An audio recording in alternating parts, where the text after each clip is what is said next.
날마다 말씀과 동행하는 동행 묵상입니다. 26년 6월 20일 금요일 요한복음 6장 60절에서 71절 너희도 가려느냐라는 제목입니다.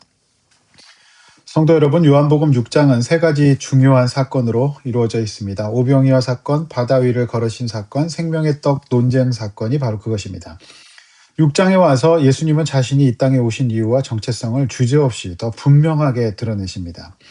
이때까지 예수님을 따랐던 사람 중 대다수의 사람들은 예수님을 하나님의 아들인 영적인 구세주로 믿지 않고 따르지도 않았습니다. 표적, 즉 그가 보여주신 사인만 보고 개인적인 욕망과 욕구를 채워줄 정치적, 경제적 메시아로서 예수를 따르고 있었던 겁니다.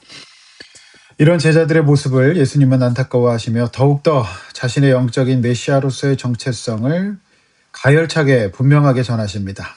많은 제자들이 떠났고 제자 무리 중에서 가룟 유다 역시 자신을 떠날 것을 예언하고 계십니다. 자, 오늘 본문 60절에서 66절 먼저 나눠서 봅니다. 예수님을 떠난 무리들을 보여주고 있습니다. 60절. 자, 여기서 제자는 12제자가 아닌 예수님을 꽤 열심히 따르던 자들을 말합니다. 현재 스코어 그들은 꽤나 열심히 예수님을 따랐던 것으로 보입니다. 예수님께 자신의 시간과 정성과 또 노력과 헌신을 분명히 드렸기 때문에 제자들이라고 말하고 있습니다. 자, 그런데 이 제자들이 그 말씀이 어렵도다 이렇게 얘기합니다. 성도 여러분, 우리는 여기서 어려움의 본질을 묵상해 보게 됩니다. 지적으로 또는 상식적으로 신학적으로 어렵다기보다는 여기서 어렵다는 뜻의 의미는 자신의 욕구와 기대와 맞지 않을 때 일어난 어려움이 맞습니다. 보통 설교가 어렵다, 말씀이 어렵다 이렇게 말하는 경우, 이런 경우가 종종 있는데 그 내면에 깊이 생각해 보면 듣고 싶은 것과 또 들리는 것이 다를 때 일어나는 현상입니다.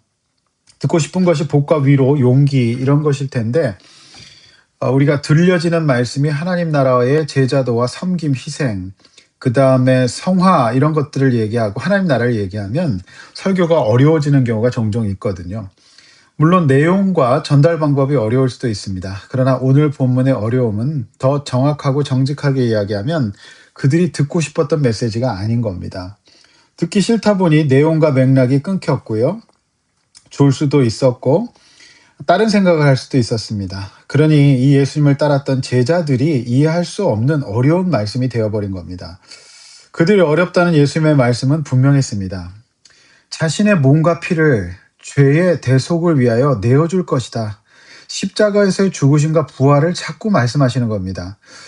그런데 계속해서 표적을 터뜨리면서 성공하셔야 될 예수님이 자꾸 이런 말씀을 하시니 갈등이 그들의 내면 속에서 깊어졌던 것이죠. 이것은 그들이 듣고 싶었던 말씀이 아니었던 겁니다. 예수님은 자신의 몸과 피를 내어주실 것이라는 말씀은 곧 죽으시겠다는 말씀이었기 때문에 이들로서 그것은 꽤 어려운 말씀이 되었던 겁니다. 61절 예수님께서는 이런 저들의 수군거림을 아시고 내가 전하는 말씀이 너희에게 걸림이 되었느냐라고 물으십니다. 그렇습니다. 그들의 욕심과 욕망에 반하는 말씀에 그들은 걸려서 소화가 안 되었던 겁니다. 62절 말씀은 예수님의 부활 승천을 말합니다. 인자가 이전에 있던 곳으로 올라가는 것을 보면 어떻겠느냐. 십자가에서 죽으시고 3일 만에 부활 승천하실 것을 예언하시는 겁니다. 63절 예수님은 일관되게 말씀하십니다. 살리는 것은 영이지 너희들이 바라는 육은 무익하다. 내가 전하는 말이 곧 영이고 너희들의 생명이 될 것이다. 이렇게 말씀하십니다. 계속 풀어서 정확하게 직면시키고 계십니다. 64절 그러나 여전히 믿지 않는 자들이었고 예수님의 12제자 가운데서도 그가 또 이렇게 예수님을 떠날 사람이 어떤 사람인지 알고 계셨습니다. 65절 믿는 사람이 되는 것은 자신의 선택과 의지에 달려있는 것이 아니라 하나님의 주권적인 부르심에 달려있기 때문에 하나님께서 오라고 하신 사람들이 올 수 있다 이렇게 말씀하십니다. 오늘 예수님을 떠났던 제자들은 자신들이 따랐던 것이죠. 영적인 하나님의 나라의 주권에 대해서 이해하지 못하고 자신들의 육적인 욕망과 요구들을 쫓아왔기 때문에 그들은 아직 부르심을 입지 못한 겁니다. 66절 이런 일관된 예수님의 말씀 때문에 그때부터 제자 중 많은 사람들이 떠나가고 그와 함께 다시는 다니지 아니하였더라. 이런 안타까운 말씀이 나오고 있습니다. 결국 예수님을 따르는 제자, 즉 신앙생활에서 탈락과 포기는 결국 자신이 추구하는 것과 말씀이 다를 때 일어납니다. 그들은 여전히 추구하는 것이 있었습니다. 육적인 것이었죠. 자신의 성공과 야망, 정치적인 입장을 따랐습니다. 그러나 이런 것이 예수님의 말씀, 즉 영보다 앞서는 것은 다름 아닌 예수님을 떠나게 만드는 이제 마귀 사탄의 역할이죠. 분열시키고 의심하게 하는 것이죠. 그걸 우리는 마귀라고 말합니다. 성도 여러분, 우리는 무엇 때문에 예수님을 쫓습니까? 신앙생활을 우리가 왜 합니까? 언젠가 예수님을 떠날 그 많은 사람 중에 내가 한 사람이 되지 않을 수 있게 해달라고 여러분 기도하시고 깨어 있으시기를 바랍니다.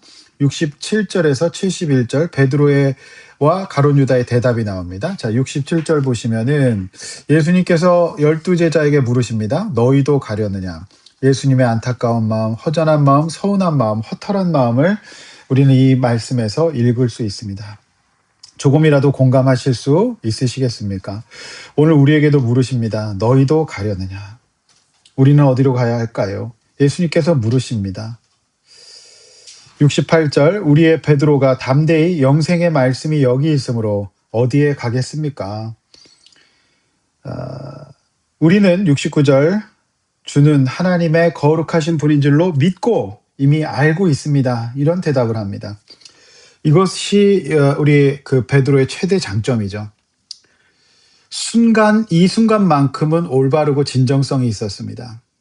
그는 이렇게 예수님의 마음을 적어도 이 순간에 많은 사람들이 예수님을 떠나고 더 이상 함께하지 않는 순간에 시원케 하는 자로서 쓰임받았던 겁니다. 성도 여러분, 예수님의 마음을 시원케 해드리는 성도이십니까? 오늘 우리가 이 아침에 오늘 이런 성도 되기를 원합니다. 분명한 신앙 고백하고 어디로 가겠습니까? 우리 예수님이 나의 영혼의 구세주, 거룩하신 자인 줄로 믿고 알고 있습니다. 이렇게 고백할 수 있기를 원합니다. 70절에서 71절 가룟 유다에 대한 비극적인 예언의 말씀이죠. 그는 지금 마귀 즉 사단의 하수인이 되어서 제자 공동체를 분열시키고 대적하는 역할을 수행하고 있습니다. 한마디로 마귀 역할을 하고 있는 것이죠. 그가 마귀라는 것이 아니라 그가 마귀 역할을 하고 있다는 것이죠. 12제자 가운데서도 재정을 맡은 중요한 자로서 그는 예수님을 하찮은 몇 푼의 돈에 팔아넘깁니다. 따라서 직분 맡은 것과 영생을 얻은 것은 별개의 문제라는 것을 오늘 이 본문을 통해서 알 수 있었습니다. 영생의 말씀에 생명이 있고 그 영적인 생명을 얻을 때 내가 가장 인간답고 행복하게 살 수 있다는 것을 우리는 믿어야 합니다. 제자가 되는 일은 단순히 열심히 직분을 수행하는 것뿐만이 아니라 내 영혼이 예수님의 말씀에 반응하고 그 말씀을 믿고 세상 사람들이 다 예수님을 떠날지라도 끝까지 그 안에 생명이 있음을 믿고 영생이 있음을 믿고 예수님을 따르는 좁은 길을 가는 사람들이 바로 제자라고 말하고 있습니다. 그래서 우리는 예수님이 가르쳐 주신 기도를 해야 합니다. 우리를 시험에 들게 하지 마옵시고 다만 악에서 구하옵시고 하나님의 나라, 하나님의 다스림이 나에게 임하게 해주시고 내가 용서받은 자라는 거 잊지 않고 또한 용서하는 삶을 살게 하소서 이렇게 기도하고 오늘 우리가 이 영적인 모든 시험을 이기고 주님 앞에 승리하고 가룟 유다처럼 되지 않을 수 있게 해달라고 기도하시는 저와 여러분 되시기를 주의 이름으로 축원합니다. 기도하겠습니다. 하나님 아버지, 많은 제자들이 예수님을 떠났습니다. 그들은 예수님의 표정만 보고 예수님이 자신의 인생을 바꿔주고 자신의 인생을 잘 살게 만들게 해주고 행복하게 해줄 것을 믿었습니다. 그러나 그 믿음은 예수님이 말씀하시는 믿음이 아니었습니다. 영적인 것을 추구하고 영생을 얻는 그 메시아로서 오신 예수님을 믿지 않았습니다. 하나님 아버지, 이 땅에 우리가 살아갈 때에 예수님을 온전히 말씀대로 믿게 하여 주시고 오늘 베드로처럼 분명하게 신앙 고백하게 하여 주시옵소서. 우리가 어디로 가겠습니까? 주님과 함께 늘 동행하고 우리도 주님 앞에서 언제나 연약한 사람 될 수 있다는 것 깨닫고 늘 깨어서 사단 마귀 시험에 들지 않도록 역사하여 주시옵소서. 예수님의 이름으로 기도하옵나이다. 아멘.